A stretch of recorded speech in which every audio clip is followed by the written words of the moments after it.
증시 브리핑 시작하겠습니다. 시장이 모처럼 크게 올라갔는데 이제 시장을 이끌었던 재료를 생각해 보면 뉴욕연은 기대 인플레이션이 떨어지는 각도를 보면 뚝 떨어지는 듯한 느낌을 주는 지표가 나왔죠. 이 기대 인플레이션이 뭐냐면 경제 주체들이 전망하는 미래 인플레이션, 앞으로 1년 후에는 물가가 이렇게 될 것 같아, 또 3년 후에는 이렇게 될 것 같아, 이렇게 전망하는 거 얘기를 하거든요. 이게 왜 중요하냐면 앞으로 물가가 올라갈 것 같아. 그러면은 물가는 올라가는데 내 급여라든가 이런 것들이 제자리면 안 되잖아요. 제품의 판매 가격도 그대로 두면 안 될 거고. 그러니까 이런 것들이 임금 협상이나 가격 협상을 하는 기준으로 또 삼기도 하거든요. 그러니까 이게 높으면 부담이 된다. 그래서 이제 파월도 기대 인플레이션을 조절하는 게 되게 중요하다라고 이야기를 했잖아요. 근데 이게 이제 떨어지는 그런 모습이 나왔죠. 1년 기대 인플레이션이 5.7%, 7월이 6.2%였거든요. 그리고 3년 인플레이션 기대치가 2.8, 7월에 3.2였는데 각각 0.5, 0.4%포인트 낮아졌어요. 그래서 이게 그 경제 주체들은 인플레이션이 피크를 치고 조금씩 떨어지기 시작하는구나, 이렇게 느끼고 있구나. 그러니까 이런 어떤 판단을 하게 된 거죠. 이게 이제 CPI 앞두고 물가 정점에 대한 기대치를 높인 게 이제 오늘 시장 상승을 이끌었던 재료고요. 이거는 이제 미국뿐만 아니라 유럽 천연가스 가격인데, 이게 유럽 천연가스 가격이 지금 러시아에서 그 잠근에 만에 막 이런 얘기 나오고 있잖아요. 근데 이게 8월 불과 한 2, 3주 전에 335유로까지 올라가 있었는데 지금 전일 기준으로 190유로까지 빠졌거든요. 굉장히 많이 빠졌어요. 이전대로 돌아가려면 엄청나게 급등을 해야 되잖아요. 거의 뭐 2배 가까이 급등을 해야 이전 고점이 나오는 거기 때문에 유럽의 천연가스 가격도 피크가 아닐까? 미국과 유럽의 이제 피크라면, 인플레이션이 피크라면, 물론 이제 뭐 임대료라든가 이 급여가 있기 때문에 뭐 완전히 뚝 떨어지진 않겠지만 어쨌든 중요한 어떤 요인 중에 하나인 에너지 가격이 떨어지기 시작한다라면 이제 긴축에 대한 속도도 둔화되거나 일단 인하까지는 아니더라도 금리 인상이 내년 정도 되면 멈출 수 있겠다. 그리고 이번에 0.75가 가장 높은 수준이고 그 이상 높이지는 않을 것 같다. 이런 분석이 나오면서 이제 시장이 반등을 하는 그런 모습을 보였습니다.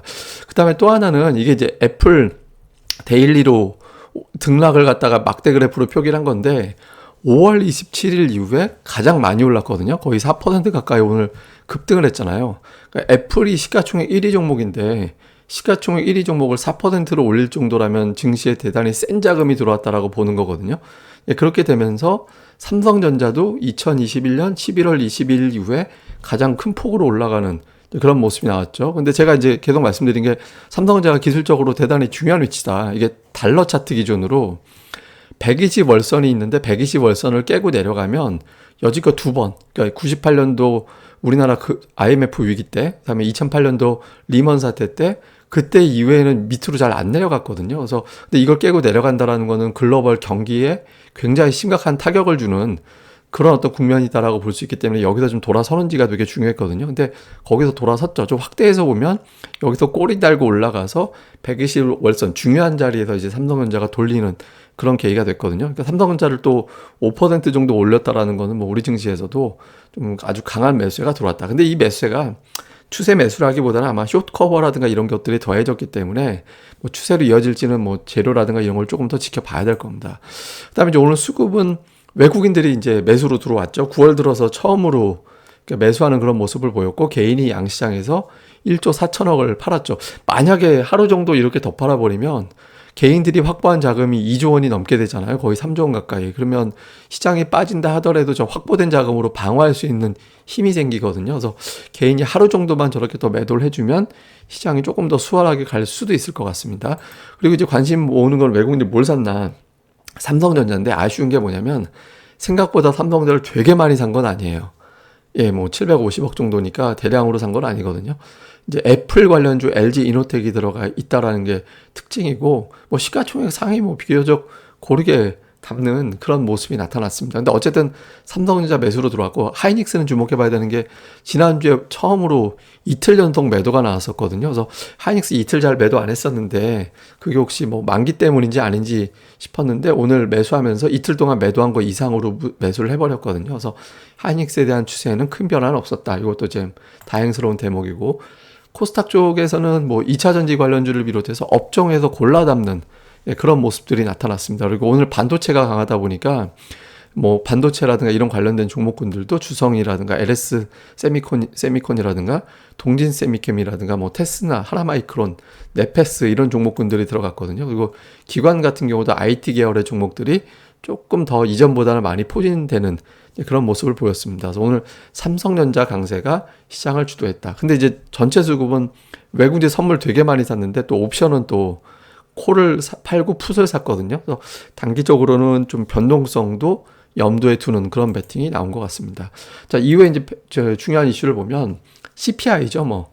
예, CPI 지금 전망이 8.0, 8.1 이렇게 나오는데 제일 딱 이 정도 나오면 좋을 것 같아요. 딱 이 정도 나오면 인플레이션 정점 기대감이 나오면서 이제 그 코로나 이후에 처음으로 두 달 연속해서 상승폭이 둔화되는 그런 현상이 나오게 되거든요. 이렇게 되는지 여부, 그리고 이렇게 나왔을 때 또는 이 공개 이후에 달러 인덱스가 어떻게 되느냐. 그러니까 110.8을 고점으로 치고 계속 빠져주는 그림이 나와줘야 되는데 이게 또 나름대로는 재료 노출이라고도 달러 인덱스가 올라가거나 CPI가 예상보다 높게 나와서 예를 들면 한 8% 중후반 막 이렇게 나오면 달러 인덱스 급등하면서 오늘 올라간 거에 상당 부분을 내줘야 되는 그런 상황이 생길 수 있거든요. 그래서 달러 인덱스가 이왕이면 좀 떨어지는 방향으로 수치가 나오느냐 이게 되게 중요하죠. 그 다음에 이제 외국인들이 오늘 매수로 들어왔는데 이게 사실 오늘 매수가 되게 강하긴 하지만 우리 증시가 이틀 노는 동안 미국이 움직였기 때문에 이걸 3으로 나누면 오늘 매수가 엄청 들어온 게 아니에요. 그러니까 3 나누면 하루에 1,300억 정도 들어온 것밖에 안 되기 때문에 그러니까 외국인들이 대단히 적극적으로 매수했다라고 단정하기에는 좀 일러 보이거든요. 그래서 외국인들이 이제 좀 순매수를 2천억 원 이상으로 늘리면서 삼성전자 계속 달아주는 게 좋죠. 그래서 요 구도가 되는지 CPI가 그런 걸 초래할 수 있느냐 이게 되게 중요하고요. 오늘 뭐 상승 업종은 그렇게 의미는 없는 것 같습니다. 뭐 소부장, DDR5, 철강 이런 것들 올라가는데 이거 이외에도 올라간 종목들 많잖아요. 뭐 게임주도 올라갔고 그러니까 오늘 특징주는 그렇게 큰 의미는 없는 것 같습니다.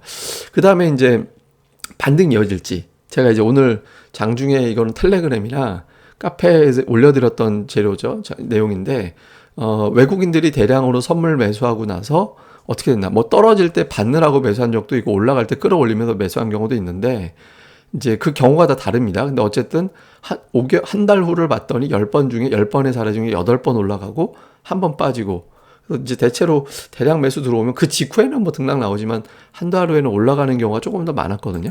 그 다음에 이제 오늘 코스닥 상승 종목 수가 또 되게 많이 나왔는데 오늘 상승 종목 수를 따져놓고 보면 다음 날은 뭐 올라가든 내려가든 그게 좀 엇갈립니다. 뭐 다음 날 등락이 중요한 게 한 달 후잖아요. 근데 한 달 후에 코스닥 상승 종목 수 역대 15위까지 랭킹을 봤더니 이거 오늘 통계를 빼면 이제 14위까지죠.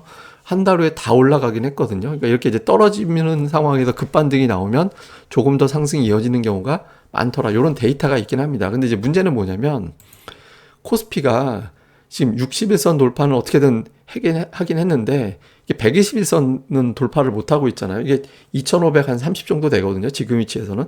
그러니까 아마 대부분 2,530 정도까지가 이번 반등의 한계다.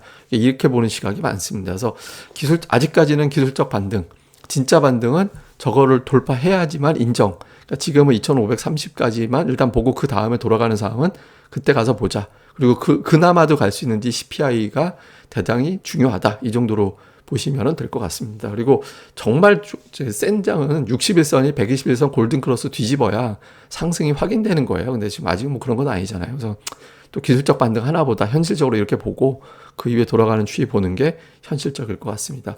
예, 뭐 또 자세한 내용, 추가적인 내용은 이후 방송에서 설명을 드리고요. 그리고 카페 고릴라 리서치 네이버에서 검색하시면 됩니다. 검색해 주시고 많이들 와주시고 또 좋은 자료들 서로 또 많이 공유 부탁드립니다. 예, 그럼 감사합니다. 다음에 뵙겠습니다.